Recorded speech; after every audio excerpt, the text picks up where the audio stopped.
Olá, gente! A gente, depois que já passou um tempo, né, nessa carreira jurídica, às vezes esquece como que foi lá no nosso início, como que a gente também sofreu, de certa forma, para chegar aonde a gente está. É por isso que hoje eu vou compartilhar com vocês como que foi o meu início no direito, os meus primeiros semestres e algumas confusões que eu fazia de vez em quando, que é normal e que com o tempo a gente vai deixando de lado.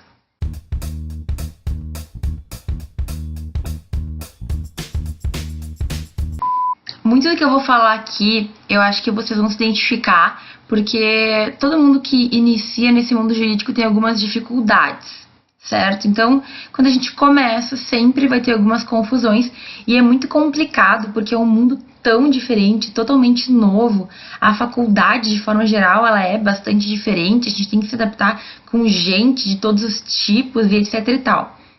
Mas no meu caso, eu ingressei na universidade com 17 anos, ainda bastante nova, ao meu ver, bastante até imatura, porque eu não sabia de algumas coisas que teriam facilitado a minha vida. Então eu quero contar como que foi essa história para vocês.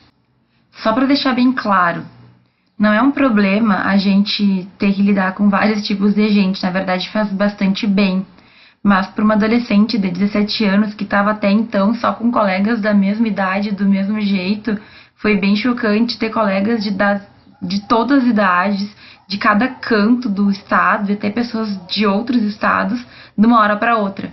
Então, nos ajuda a crescer, mas no início é um pouco de choque pra gente. No meu primeiro dia de aula, que era para ser uma aula de introdução ao direito ou de teoria do direito, o professor explicou uma teoria que até hoje eu não entendo direito o que quer dizer, certo? A minha primeira aula inteira foi sobre um termo, sobre uma teoria que a gente chama de autopoiese. Pois é, primeiro dia no direito e já ouvindo falar de coisas que eu não sabia nem como que escrevia, não sabia nem escrever. Foi bem estranho. No final da aula, eu fui lá falar com o professor, porque eu era uma aluna de primeiro semestre, no primeiro dia de faculdade, mas eu sabia que eu queria estudar fora de alguma maneira. Então, no primeiro dia de aula, eu falei com o meu professor, toda envergonhada, na verdade, e perguntei para ele como é que eu poderia fazer para fazer um mestrado fora do país. Naquela época, nem sabia direito o que era um mestrado, o que era um doutorado, eu só sabia que muita gente ia para fora para estudar essas coisas. E aí, simplesmente soltei essa pra ele, né? Oi? Ele ficou me olhando, sem ter muito o que dizer, porque afinal, eu mal tinha entrado, realmente era o primeiro dia de aula, já tinha tido 2 horas de aula, não tinha falado sobre nada do direito, mas eu já estava pensando dali 5 anos, quando eu me formasse. Para facilitar um pouco para vocês, aquele vídeo que eu falo do doutor e do direito, um vídeo que já está aí no canal, eu explico a diferença entre mestrado, doutorado e outras carreiras, enfim, outros títulos acadêmicos que a gente pode ter. De todas as formas, com exceção desse dia que eu fui lá falar com o professor mesmo, em geral eu era muito quieta assim em sala de aula. Não quieta porque eu não conversava com os meus colegas, mas eu basicamente tinha medo, assim, eu era muito tímida. Esse é um dos pontos que eu mudaria se eu pudesse voltar no tempo. Porque desde o início, quanto mais tu fala, quanto mais tu pergunta, quanto mais tu te manifesta, quanto mais tu participa da aula, mais tu aprende e mais tu te desenvolve. Então, pessoal, uma dica importantíssima para quem está iniciando o curso de Direito é: não tenha medo e não fique, digamos, com vergonha de se manifestar, de levantar a mão, de fazer comentários. É claro que dá para evitar falar um monte de besteira, né? Até porque, como professora, às vezes eu percebo que os alunos não pensam nem um segundo antes de comentar algumas coisas que não só ficam, dão uma impressão de que a pessoa não pensou, mas também ofendem outras pessoas. Então, desde que a gente pense um segundo, é muito importante participar da sala de aula. Outra coisa, não tem muito problema, aliás, é bem indicado que a gente tenha uma relação bem próxima do professor. Não no sentido de ficar amigo, íntimo ou qualquer coisa, mas no sentido de saber e de buscar, toda vez que eu tenho alguma dificuldade, auxílio e ajuda daquela pessoa que está ali para fazer isso. Então vejam, se a gente fica com alguma dúvida, se alguma coisa não ficou bem explicada, não tem problema nenhum falar com o professor, perguntar, seja em público ou de forma individual, e explicar a situação que a gente está vivendo. Então, assim, o professor, ele tá ali justamente para fazer isso. E a gente muitas vezes não percebe que é esse o papel dele. Nos ajudar, nos auxiliar, nos corrigir e nos dar qualquer tipo de ajuda que a gente precise para levar adiante os nossos estudos. Aliás, só para dar uma dica, assim, nenhum professor está ali para acabar, para destruir, para, sei lá, querer o mal do aluno. Muito pelo contrário. O nosso interesse é que, em geral, as pessoas aprendam e consigam seguir em frente, certo? Então, a não ser que o professor tenha também um probleminha de psicopatia, a gente não escolhe um aluno para perseguir ele, certo? Agora, também não adianta contar com o bom grado, com a boa fé do professor, se a gente não faz por merecer. Então, por exemplo, já tive turmas que me enganavam ou que me mentiam sobre trabalho, sobre prova. E eram questões que, por exemplo, era só eu abrir o caderno lá, o caderno de previsão, e eu via que eles estavam mentindo. Então, assim, se queimar com o professor por nada, não é muito inteligente, né? Ou então, aquelas colas tão, ai meu Deus, tão visíveis, que parecia que estavam querendo perceber, querendo verificar se eu era realmente uma grande idiota. Gente, eu sempre falei em sala de aula, a cola é totalmente permitida, mas tu vai colar, faz bem feito. O professor não pode ver, certo? Porque se a gente vê colando, aí quer dizer que a pessoa não é nem capaz de colar, né? Aí fica difícil. Tá bom, mas voltando a falar de mim então, como que foi aquele meu início no direito? Durante muito tempo mesmo, eu me senti bastante perdida, principalmente porque eu não sabia como estudar, eu não sabia o que estudar, eu não sabia que livros ler, eu não sabia exatamente como que na faculdade eu deveria me portar. E assim, uma segunda dica que é muito importante. Se vocês estão tendo aula com um professor de algum lugar, de algum livro, de alguma bibliografia, algum doutrinador, alguém ele deve estar tirando aquilo que ele está falando para vocês. Então, ainda que ele seja um professor que está há 30 anos dando a mesma matéria, certamente ele tem algum livro para indicar, para facilitar um pouco a vida de vocês.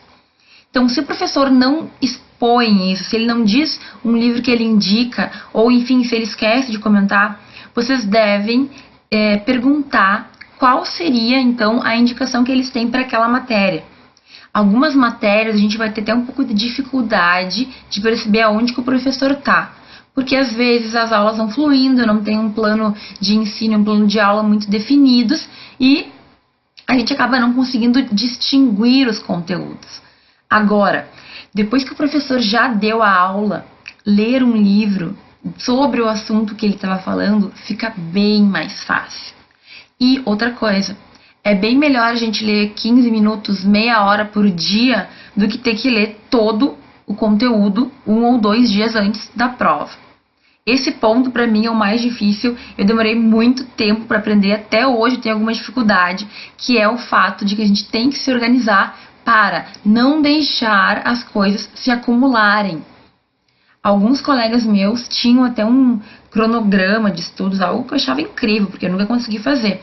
Mas daqui a pouco, com certeza, vale mais a pena e é mais produtivo tu ir aprendendo aos poucos, diariamente, do que deixar tudo para o final.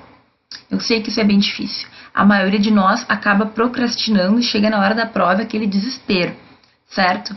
Mas outra coisa que vocês têm que aproveitar muito, a sala de aula. Então, quando o professor está dando aula, não é qualquer coisa, ele não está lá para enrolar ou para matar tempo. Sempre vai ter lições, sempre vai ter pontos que são muito importantes. Esses pontos mais importantes normalmente serão ressaltados em aula pelo professor. Então, assim, se a gente consegue prestar atenção na aula, o que é bem difícil, principalmente hoje, que o celular fica pitando, querendo nos atrair, enfim. Se a gente consegue prestar atenção no que está sendo falado, a nossa vida é facilitada e muito. Muito mesmo. Porque no livro a gente vai ter o reforço daquilo que a gente já ouviu e já compreendeu. Agora, quando a gente não vai atrás de outros livros e outras fontes e fica apenas com a aula, muitas vezes a gente vai acabar, enfim, ficando com conhecimento que não é amplo, não é tão profundo. Porque é impossível em 1 hora, 2 horas, 4 horas, eu exaurir assuntos que no livro nós temos 400 páginas, por exemplo. O livro, ele sempre vai ser um pouco mais cansativo. Mas por quê? Ele tem uma construção. A pessoa que escreveu aquele livro ficou um bom tempo fazendo e colocando todo tipo de detalhe que era necessário. Se a gente consegue aliar o que eu recebi em aula com aquilo que o livro me traz, e aí vão ter vários livros que podem ser utilizados, eu vou ter um conhecimento muito mais expressivo. Outra coisa que eu vivi, que me marcou muito, é o fato de que no direito, assim como em outras carreiras acontece também, no primeiro semestre a gente não vê quase nada do direito material. Aquela coisa, a gente quer ver lei, a gente quer ver o que é crime, o que não é crime, a gente quer entender de herança, sei lá. É normal, mais do que normal, que no primeiro semestre, às vezes no primeiro ano de direito, a gente não veja quase nada de lei, quase nada de parte prática mesmo. Por quê? Porque direito não é a mesma coisa que lei. Eu vou fazer um vídeo ainda explicando alguns conceitos de direito. Mas uma coisa que a gente aprende desde o início é que lei e direito não se confundem. O direito, ele vai sim ter a lei como algo, como uma parte integrante. Só que a lei não é tudo. Nós teremos outros fundamentos. Então, no início, para a gente poder ter uma base para entender a lei, a gente vai ter que ter outras bases. O que normalmente a gente tem no primeiro semestre? Cadeiras teóricas, cadeiras introdutórias, cadeiras de teorias básicas, filosofia, sociologia. Por quê? Porque nós precisamos entrar em contato com esse mundo antes de cair direto naquela prática dura, que aí então já vai ser outro momento, a gente já vai ter mais preparo para poder estudar. E devido ao fato de que a gente não tem a parte prática, ou pelo menos a parte que a gente acha que é direito no primeiro semestre, muita gente acaba desistindo. Mas, por experiência própria, eu digo para vocês, deem uma chance de vocês conhecerem um pouco mais a faculdade de direito e direito como um todo, para depois, então, trocar de faculdade se realmente vocês não gostam, se vocês realmente não se encontraram ali. O primeiro ano, de forma geral, a gente não vai ver nada do cerne, nada daquilo que é efetivamente o direito prático. A gente vai começar a ter algumas noções, mas ainda é tudo muito superficial.